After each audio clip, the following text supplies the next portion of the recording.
Estamos começando mais um Procast e hoje nós vamos conversar com a Lívia Cordeiro, ela que é bióloga, mestre em ecologia, mestre em ecologia e conservação, doutora em ciências biológicas e também ela é sócia fundadora da startup Ciclo Azul. Seja bem-vinda, Lívia. Obrigada, Genivaldo. Eu que agradeço a oportunidade. Maravilha, a gente fica feliz de você ter aceito o nosso convite, de falar um pouquinho sobre empreendedorismo, falar um pouquinho sobre conservação, sobre espeleologia também, né? E antes de nós começarmos aqui o nosso bate-papo com a Lívia, eu quero pedir para você que deixe o seu like no nosso vídeo, compartilhe também para que mais pessoas tenham acesso ao nosso conteúdo e se inscreva lá no nosso canal, Protagonismo em Foco, lá no canal do YouTube, tá bom? Bem, Lívia, eu gostaria que você se apresentasse para a nossa audiência. Quem é a Lívia? Bom, meu nome é Lívia Cordeiro, eu sou bióloga, sou uma apaixonada pela natureza, por esse planeta lindo que a gente vive, né? Enfim, já fui muitas coisas na minha vida, gosto de desafios e sou mãe do Ragnar, que tem 2 anos e 4 meses. Que maravilha! E você, com esse currículo invejável aqui, né? Tudo na área de biologia, enfim, conservação. De onde nasceu essa paixão por essa área, Lívia? Você já tinha pensado em outras áreas ou isso já foi algo que te chamou a atenção para a formação? Bom, eu nasci no Rio de Janeiro, mas só nasci. É carioca? Né? De capital, nascida na certidão de nascimento, mas com 3 meses de idade, meus pais se mudaram para o Mato Grosso do Sul. Oh my God. Desculpa. Tranquilo. Logicamente. E guitarrista e vocalista de uma banda de thrash metal. Deu pra perceber aqui que autora, o ritmo... tipo... Realmente, digamos que eu sou uma alma inquieta pela minha própria natureza. O silêncio, para mim, é um momento de contemplação intenso nesse mundo das cavernas, né? Então, por isso que é importante. Mas, voltando, eu cresci no Mato Grosso do Sul, né? Eu só nasci no Rio de Janeiro e cresci na capital, em Campo Grande. E com 10 anos de idade... eu comecei a ter uma convivência muito intensa na fazenda do meu padrasto, que é o Guilherme Rondon, e a família, né, Rondon, lá com o meu padrasto e com a minha mãe, né, eles já há mais de 20 anos iniciaram as atividades de ecoturismo na fazenda Barra Mansa, que é na beira do Rio Negro, no Pantanal. Então, com 10 anos de idade, eu comecei a acompanhar os guias locais, eu comecei a acompanhar estrangeiros. Aí lá pelos 12, 13 anos eu já comecei a fazer saídas de campo à noite com fotógrafos de natureza. Então todas as vezes que eu estava na fazenda e que chegava alguém que trabalhava na natureza, aquilo eu achava uma coisa fantástica. Eu falava, nossa, aquilo é o trabalho dele, né? Sim. Então, digamos assim que por volta de uns 10 anos de idade eu entendi que haviam pessoas que trabalhavam na natureza. E isso me despertava uma curiosidade enorme, né? E aí eu fui aquela criança apaixonada por documentários, National Geographic, essas coisas, né? E eu tive uma fase assim que eu era apaixonada pelos oceanos, pela água. Eu sempre gostei muito de nadar, né? Até que eu conheci esse universo das águas cristalinas ainda quando eu era adolescente, né? E aí eu descobri que existia um universo da água doce, né? Então isso tudo foi muito transformador e isso foi guiando muito das minhas escolhas profissionais e também, digamos assim, meu pai é músico, né? E meu padrasto também é músico, a minha mãe é produtora cultural. Então eu sempre fui muito incentivada ao lado da arte também. Então eu também toco instrumentos, né? Toquei guitarra, baixo, vocalista, e eu tenho um projeto, uma banda autoral só de mulheres de heavy metal. Desde 14 anos, o Reis é uma das bandas mais antigas de heavy metal do Mato Grosso do Sul. E digamos assim que a ciência e a arte sempre foram coisas que são muito conectadas para mim na música. Então, às vezes eu estou fazendo uma pesquisa, estou em um lugar remoto, eu estou diante dos grandes dilemas da natureza e eu sei que a gente não consegue, na força do embate só, na nossa sociedade, resolver esses grandes problemas, né? Sim, claro. Isso é uma coisa que são coisas, dilemas ambientais, sociais que a gente vive hoje, que tem que ser resolvidos na coletividade.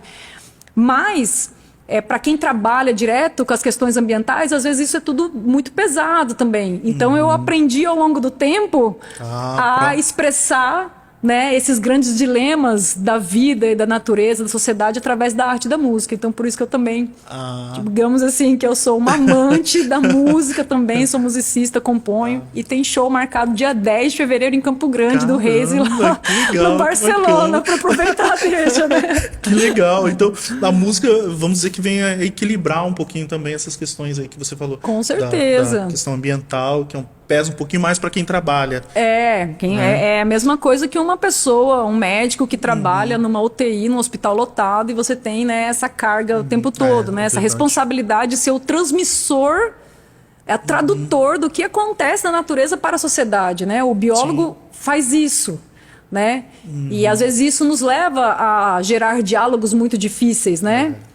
Porque a gente entra com todos os interesses econômicos, né? Todas as necessidades imediatas da natureza, da sociedade, que dependem da natureza. E tudo bem, são grandes dilemas. Mas é isso, eu acho que a arte, a ciência, são duas áreas da geração do conhecimento e da experiência humana que se cruzam em muitos momentos. E é muito comum, você sabe que tem muitos cientistas que também foram grandes artistas, né? É verdade. A gente tem muitos, assim. Que bacana, que legal. Já conhecendo um pouquinho também o lado da Lívia aí de artista, hein? Que legal. Ô, Lívia, e você, hoje, estando à frente aí da Ciclo Azul, você já pensava em empreender em algum momento da sua vida, assim? Ah, não, agora eu quero ter uma empresa, um negócio também? Não. Não? Você acredita que não?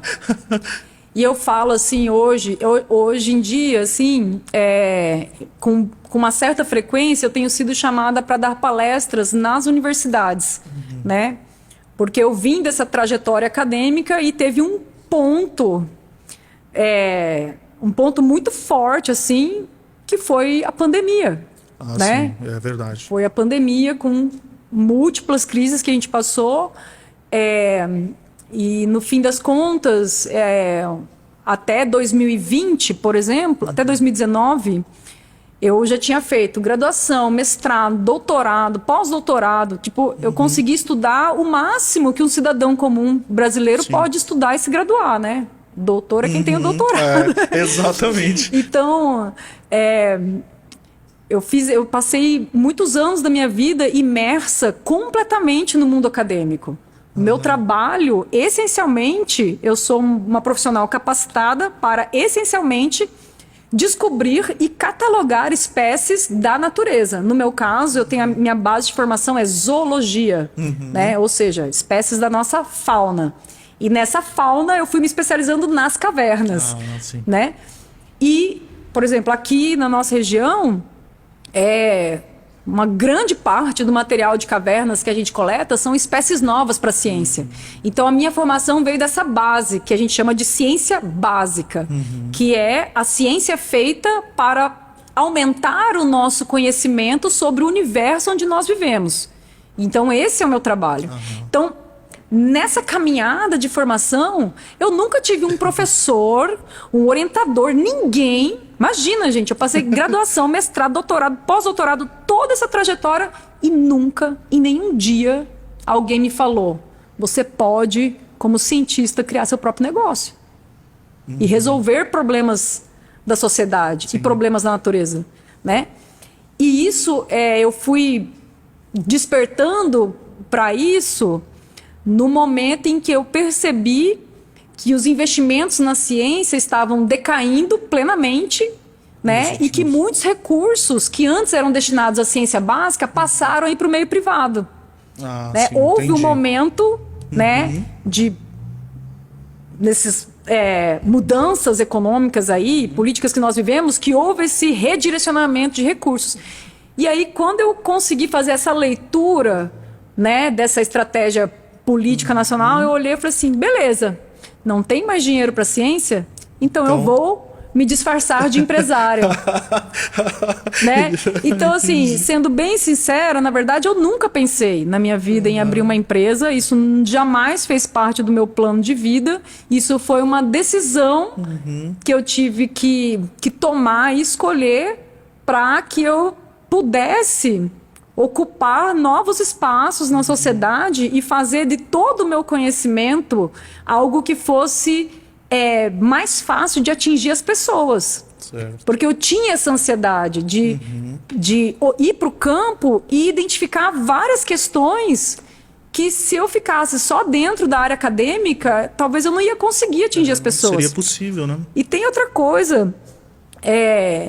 Eu fiz meu doutorado na Universidade de São Paulo, né? E que na minha área, o melhor curso de pós-graduação do mundo, né? A pós-graduação em zoologia, para formar biólogos especialistas em identificar a fauna brasileira. E quando os 6 anos que eu fiquei na USP, chegou um determinado momento que eu comecei a perceber que existia muito, assim, um sentimento dos pesquisadores e daqueles alunos que nunca saíram da cidade de São Paulo, que nunca viveram o resto do Brasil, vivem assim, né? Faz expedição, vai lá, coleta tudo, volta para a Universidade de São Paulo. E aí, eu, como criada sul-mato-grossense, né, vinha para cá, coletava as amostras e levava para a Universidade de São Paulo. Chegou uma hora que eu virei para minha orientadora na época e falei assim, mas eu preciso falar para o morador que está ali a 200 metros da caverna que esse lugar é importante para ele. Falei, mas eu preciso falar que precisa do manejo das cavernas para determinadas atividades. Eu estou vendo que lá no meu estado tem um patrimônio gigantesco que está sendo consumido e que ninguém faz nada. Então eu comecei a perceber que começou a virar um sofrimento para mim essa política da ciência básica concentrada no Sudeste brasileiro, de ir para os outros biomas do Brasil, coletar tudo e levar para lá. E as pessoas que estão vendo esses cientistas indo e vindo não sabem o que eles estão fazendo. Não tem nem ideia, né? Não tem nem ideia. Não sabe o que eles estão procurando. Então chegou ao ponto de um morador falar assim, você tá vindo a mando de mineradora. Eu falei, não. Mas por que você coleta? Por que você tá fazendo esse trabalho nas cavernas? Aí alguns me viam, né, saindo depois de 18 horas dentro da caverna, saindo suja de lama, frio, carregando aquele monte de equipamento, aquele serviço pesado, que é a espeleologia.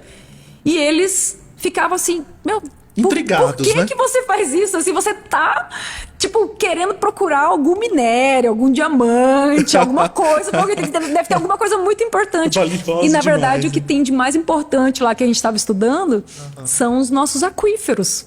É a água doce subterrânea como ecossistema. Né? Então, como que você traz essa informação para o público, para as políticas públicas, para os gestores, para os proprietários?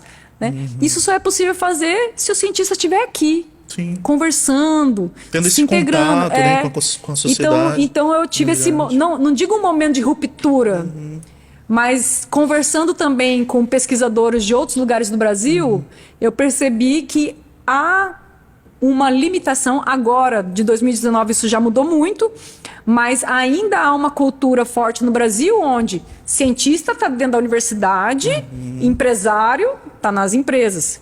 E, na verdade, quando você vai para a Europa, para o Canadá, para os Estados Unidos, para vários lugares, você tem empresas dentro das universidades, criando inovação, criando soluções, fazendo pesquisas para resolver grandes problemas da sociedade.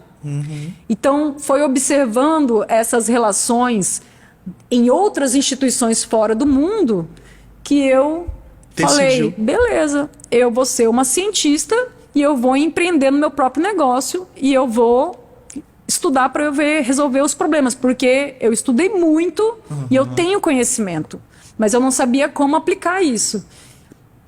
E aí agora a gente está vivendo um momento muito interessante das políticas de governo no Mato Grosso do Sul, porque hoje o Mato Grosso do Sul é considerado, se não me engano, o 6º estado mais inovador, que mais investe recursos do próprio governo estadual em inovação. Então a Ciclo Azul nasce em abril de 2020, 15 de abril de 2020, sai o nosso CNPJ, praticamente junto com o lockdown. Sim. É verdade, né? Você tá entendendo? Que eu abri o que CNPJ loucura. e depois lockdown, ficou 1 ano e meio parado, né? Nossa. Então foi nesse cenário que a empresa nasceu, num cenário de total incerteza. E aí a gente nasce através de um edital do governo do estado, que quando eu estudei o edital eu falei assim, agora é a hora, eu vou tentar esse edital, e se a gente for selecionado, eu vou abrir a empresa, né? Destinava recurso? Exatamente. Então, a Ciclo Azul nasceu de um chamamento público do governo do estado, através da Fundação de Ciência e Tecnologia, para selecionar ideias empreendedoras para receberem o investimento inicial do governo para abertura de empresas que ajudassem a resolver grandes problemas do estado. Ótimo. Então, nós nascemos nesse cenário. Nós concorremos com 530 projetos. Caramba. E terminamos todos do estado, apenas de do todo o estado. estado. Né? 530 projetos de Caramba, todo o bastante. estado. E fomos selecionados, muito bem posicionados. Nós finalizamos esse edital em segundo lugar. Caramba. Entendeu? E isso concorrendo com empresas de biotecnologia, do agronegócio, de tecnologias de software, de tudo quanto é coisa que você imaginar, né? Da área da saúde. Foi em 2020 que saiu esse resultado também? 2020 foi quando a gente recebeu o aporte Aham. desse recurso, e para receber o aporte do recurso a gente precisava formalizar a empresa. Ah, tá. Entendi. Né?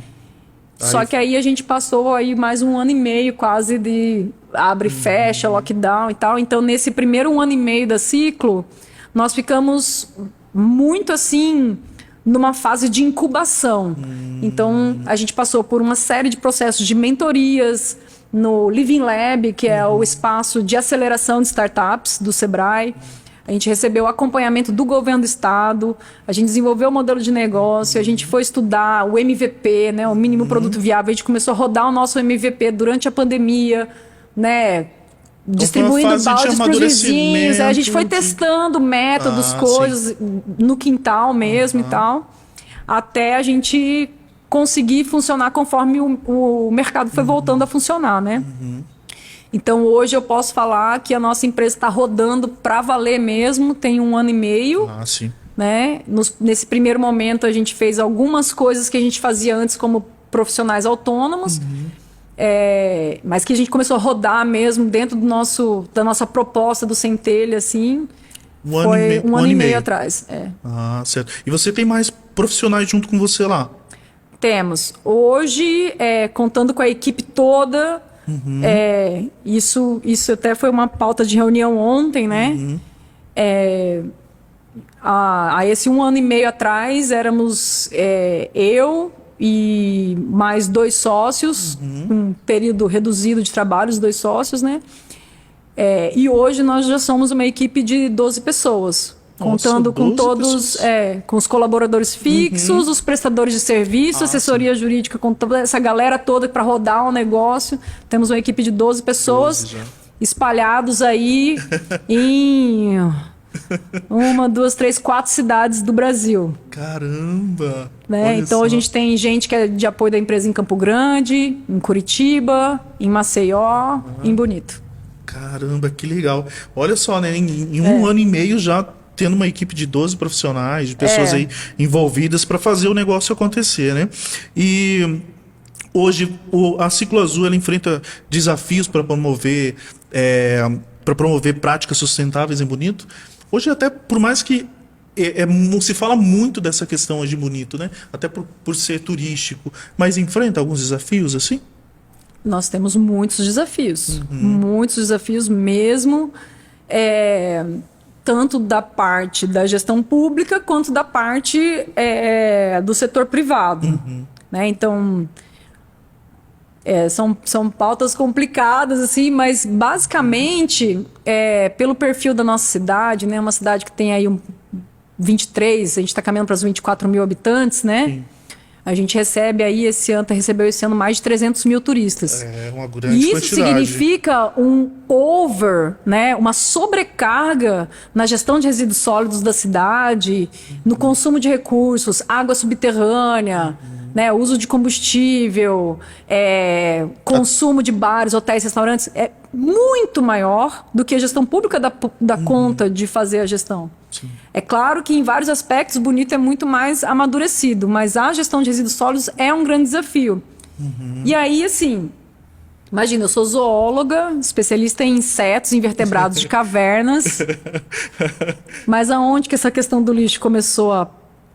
Porque você, geralmente assim, ou a pessoa empreende onde ela tem a dor, ou onde ela tem o foco no dinheiro, eu não sei, assim, eu ainda estou entendendo esse universo, mas eu sou uma pessoa que, claro que eu quero ganhar dinheiro, né, tudo mais, só que eu não consigo pensar só no dinheiro, sabe? Eu acho que tem que fazer sentido aquilo que eu estou fazendo para eu poder... Claro, com certeza, né?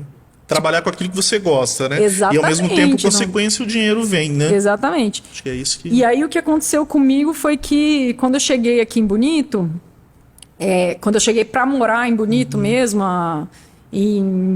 vai fazer 8 anos que eu tô aqui na cidade, eu vim, e os primeiros anos que eu fiquei aqui na cidade, eu vim ainda como pesquisadora associada ao FMS. Né? Então eu executava um projeto que se chama Desenvolvimento Científico Regional, que é um programa para atração de jovens pesquisadores do Sudeste para outras regiões do Brasil. Então, como eu estava matriculada na USP no final do meu doutorado, foi a forma como eu consegui voltar para o Mato Grosso do Sul com suporte aí para eu me fixar. Então, durante 3 primeiros anos que eu estava aqui em Bonito, eu fiquei desenvolvendo um projeto que, olha só, isso é... Por isso que o Ximenes fica doido comigo. Era um projeto que se chamava Filogeografia Comparada de Troglóbios Freáticos. Tá? Então, qual que era a ideia do projeto? Coletar amostras de organismos das águas subterrâneas das nossas cavernas, né? E utilizar esses organismos a partir da diferença genética entre eles para a gente entender a conectividade dessas águas subterrâneas. Como essas águas subterrâneas são conectadas entre si. Então, os animais de caverna nos mostram essas evidências para a gente poder delimitar áreas como unidades de gestão ambiental, entendeu? Para os aquíferos. Então, eu vim com esse projeto. E, através desse projeto, né, eu mergulhei bastante em várias cavernas, né? Então, eu tive esse projeto também dentro da Gruta do Lago Azul. Atualmente, eu tenho um outro projeto que está em andamento, apesar de não estarmos fazendo trabalho de campo, mas eu tenho um projeto em andamento na Gruta do Lago Azul, sobre paleontologia. Então, mesmo com a empresa, eu consegui, dentro da empresa, incluir, dentro das nossas atividades empresariais, a pesquisa básica em ciências biológicas da natureza. Legal. Entendeu? Então, hoje eu sou uma pesquisadora empreendedora. A gente executa projetos científicos dentro da Ciclo Azul, com parcerias dentro das outras universidades. Mas a instituição executora da pesquisa é a Ciclo Azul. Ah, entendi. As universidades passaram a ser nossas parceiras. Legal, nisso bacana. Aí, né? Então, quando eu comecei a mergulhar nessas cavernas, chegou um momento que eu fui me dando conta de onde vai parar os nossos resíduos. Então, aqui em Bonito o pessoal já faz limpeza de córregos, né? Tem o IASB, fez um trabalho muito bonito, né? Tem várias iniciativas, o pessoal do Parque Ecológico do Rio Formoso. Tem várias pessoas que eu poderia citar que fazem iniciativas para chamar essa atenção do problema dos resíduos jogados aí, né, à mercê da natureza. Mas quando eu comecei a mergulhar cada vez mais fundo das nossas cavernas, eu comecei a ver que esse problema realmente grave. Muito Exatamente. mais... Então, assim, ao longo das expedições espeleológicas, eu encontrei diversos tipos de resíduos, alguns muito preocupantes, em zonas profundas nas cavernas, em cavernas que sofrem pulsos de inundação a ponto de levar troncos de árvores inteiros lá para baixo, né? E cavernas que contribuem significativamente para a formação das drenagens do Rio Formoso, do Rio Salobra, sabe? Que são sistemas que a gente consegue acessar lá na parte mais alta da serra. Então, quando eu fui me deparando com esses resíduos, teve até uma época que eu comecei a juntar, tirava tudo das cavernas e eu queria montar uma caixa acrílica para mostrar para as pessoas, sabe? Mas enfim, depois eu parei de acumular isso. É preocupante.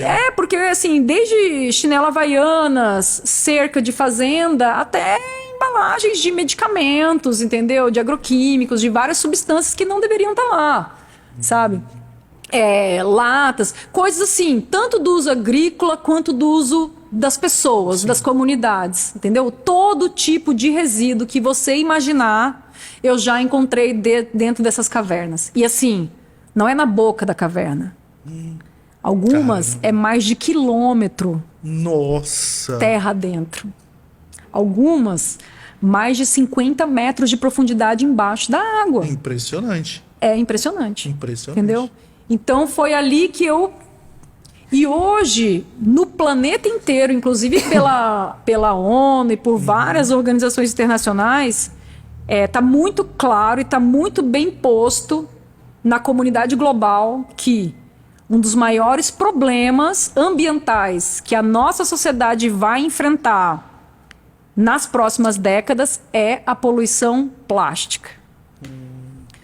Porque o plástico, isso aqui, ele não some, né?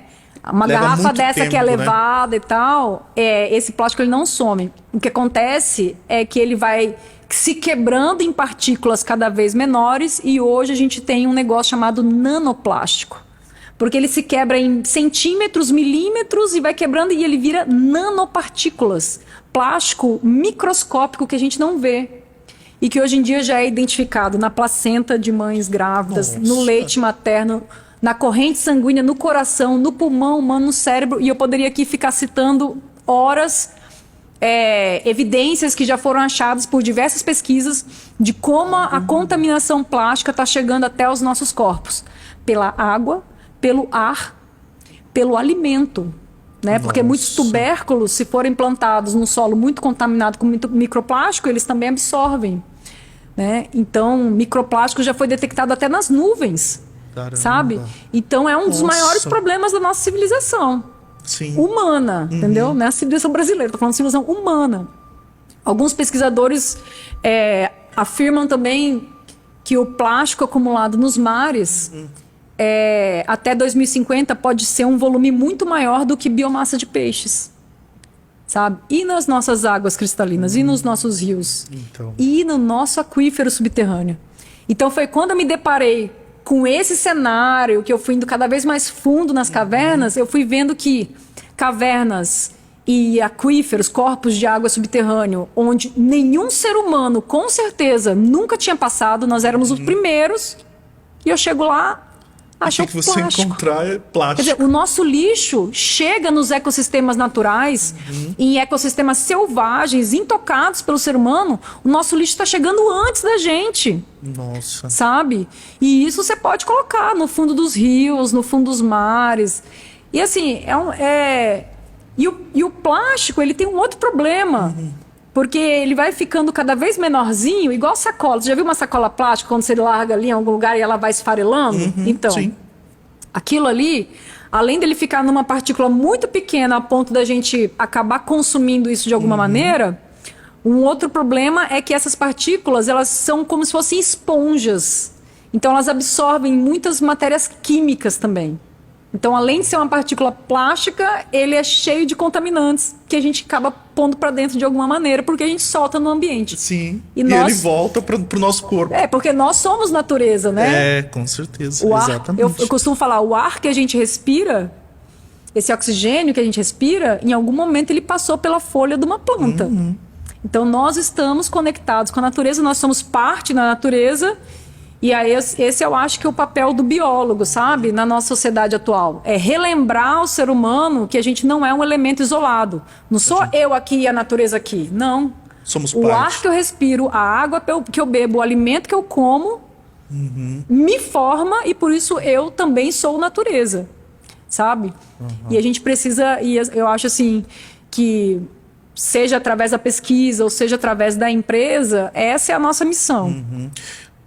Eu acho que é praticamente um trabalho aí de conscientização também, O tempo todo. constantemente. Todos é como os você dias. falou, até você falou da questão do hobby lá, da música, né? Para dar uma equilibrada, porque realmente, para quem, o cidadão comum, que ele não está muito acostumado com isso, né? Porque são temas muito complexos até, né? Envolve política, envolve, enfim, uma série de coisas, questões econômicas, mas para vocês que estão no dia a dia, que nem você que mergulhou lá, viu isso, o seu grau de consciência é muito maior do que um cidadão comum, né? Sim. E eu acho que por isso também o nosso destino como ecoturismo tem uma missão muito grande. Sim. Né? Não dá só para a gente receber 300 mil pessoas por ano no destino e proporcionar para elas só um cenário bonito para tirar foto. Uhum. A gente tem a oportunidade em Bonito de todos os anos transformar 300 mil pessoas em multiplicadores do amor pela natureza, pelo respeito Sim. à natureza, entendeu? A gente tem essa oportunidade. Não é só ir de passear e tirar foto. Exatamente, o cara tem que vir passear, tirar foto e viver uma experiência em Bonito que seja tão transformadora a ponto do momento que ele sai daqui, ele é um multiplicador para ensinar outras pessoas a importância da Se água, preservar, do ar, né? da floresta, de separar o lixo dentro de casa e tudo mais, sabe? Sim. Então, nós escolhemos, né, nos consolidar em Bonito, estar aqui nesse cenário, porque a gente acredita que esse lugar onde vivemos nós podemos contribuir como empresa para que isso fique muito melhor, para que a gente seja de fato um exemplo global, porque ainda falta muito amadurecimento do ponto de vista de gestão ambiental. Nós somos muito organizados na maneira como o turista é captado e ele chega até o atrativo e distribuir essa renda, mas a gente ainda precisa de um longo processo de amadurecimento para que a nossa gestão ambiental realmente seja de primeiro mundo. A gente tem vários desafios aí. Então, nós escolhemos esse cenário porque nós acreditamos que somos uma empresa capaz de trazer o que há de melhor do mundo, no mundo, nessa área, para Bonito. E tornar Bonito o melhor do Brasil. E talvez do mundo na sustentabilidade. Que legal. E é bacana porque não pode ser só algo assim, ganha muitos prêmios, isso, aquilo, mas realmente fazer uma gestão bem mais consciente, Exatamente. né? Não é só aquilo pro turista ver, né? Dentro desses prêmios, agora eu quero saber quantas toneladas está indo de plástico, né? Para todos os lugares, de resíduo. Então a gente mexe mesmo. E assim, uma empresa de consultoria ambiental, a gente tem várias empresas, vários profissionais que eu aprendo muito, que eu admiro demais aqui em Bonito, que trabalham nessa área também, né? Então, geralmente é um perfil de empresa que eu falo assim, que 80% dos clientes que chegam na gente, eles chegam pela dor. Eles chegam porque tá doendo, porque o órgão ambiental apertou o cara, porque o prazo dele tá acabando, porque ele precisa resolver, entendeu?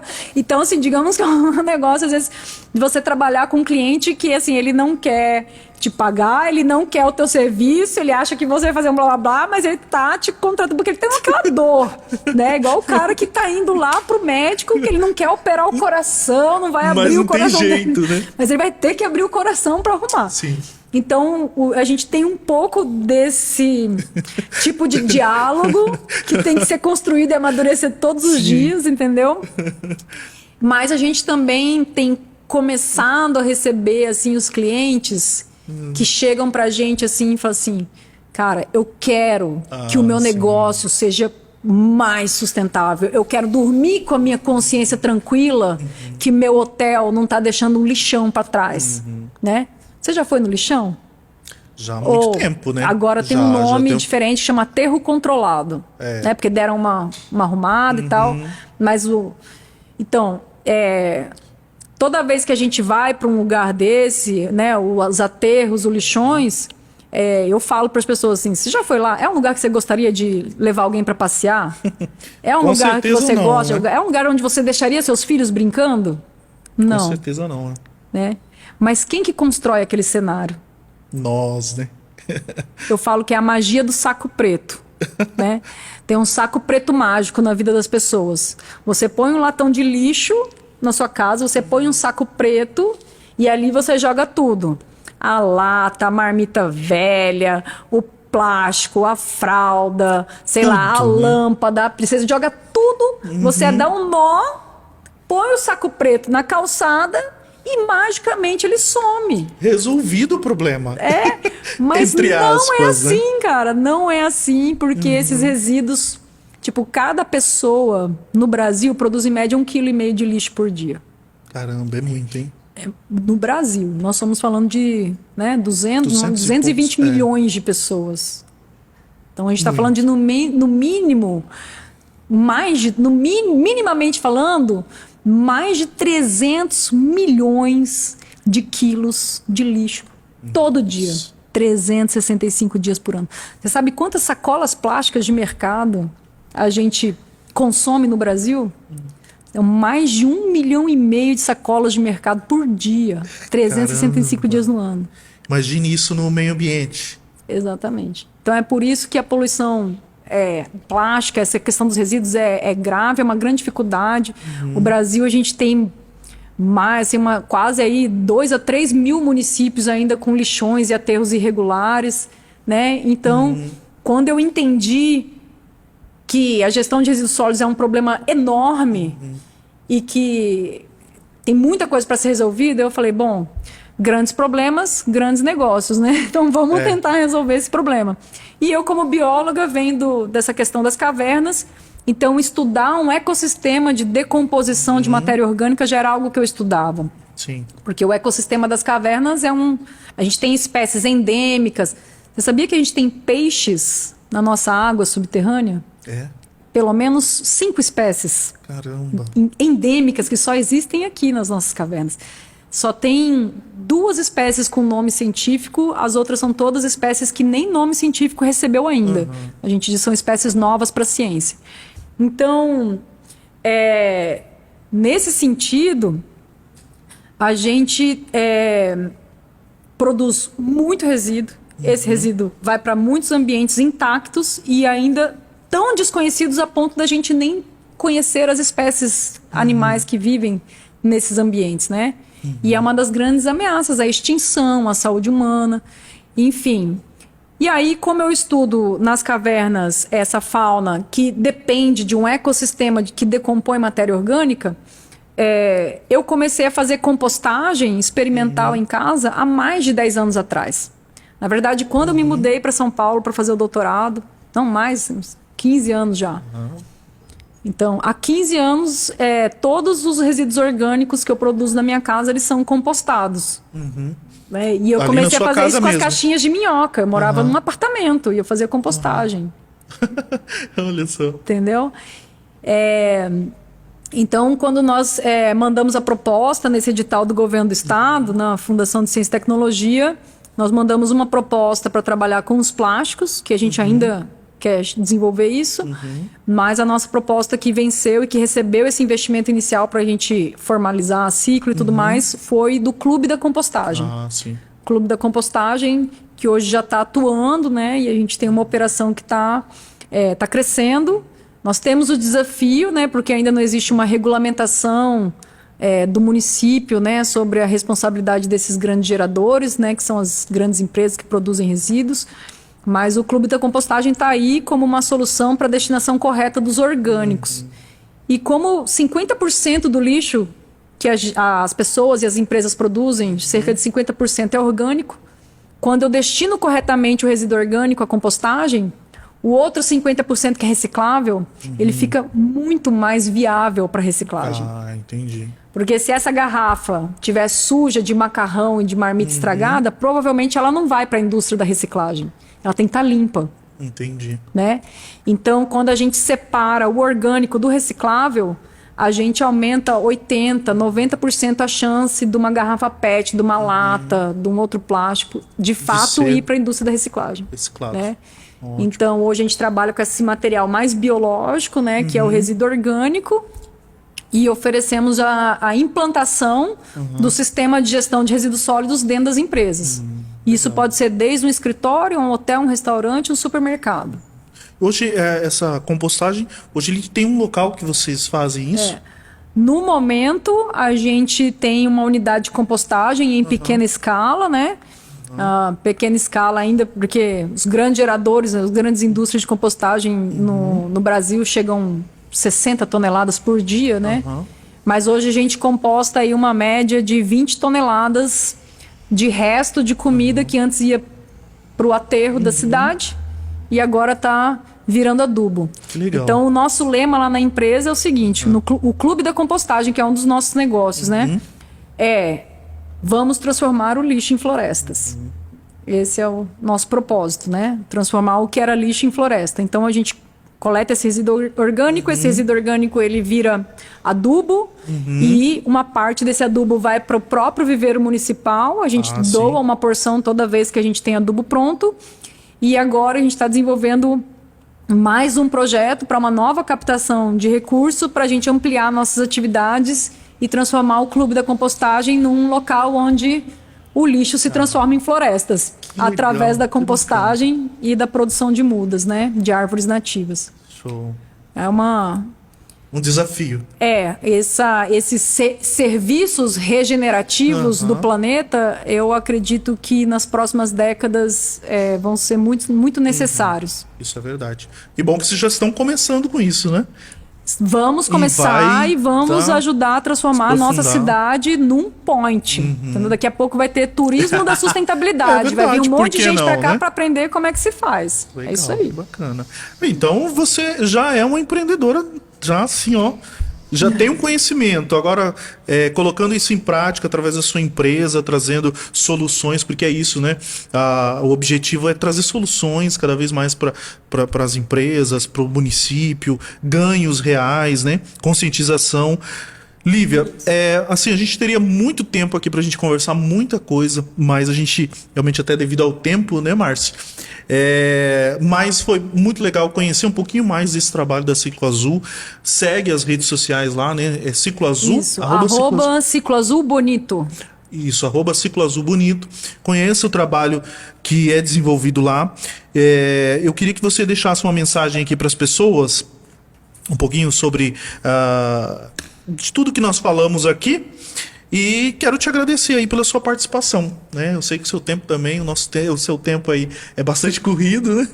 Mas obrigado por ter aceito o nosso convite. Nossa, eu agradeço bastante, né? Queria, assim, falar realmente que a Ciclo é uma empresa que surgiu por amor a essa região, por amor à natureza, né? A minha sócia Juliana Terra, que também é uma... A Juliana, preciso comentar aqui, a minha sócia, ela chegou até Bonito com um projeto para estudar o efeito das mudanças climáticas na distribuição das sucuris.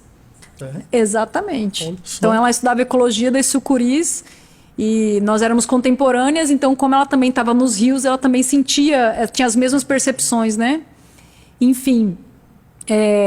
Então a gente se disponibiliza também a toda a comunidade, a todos os empresários.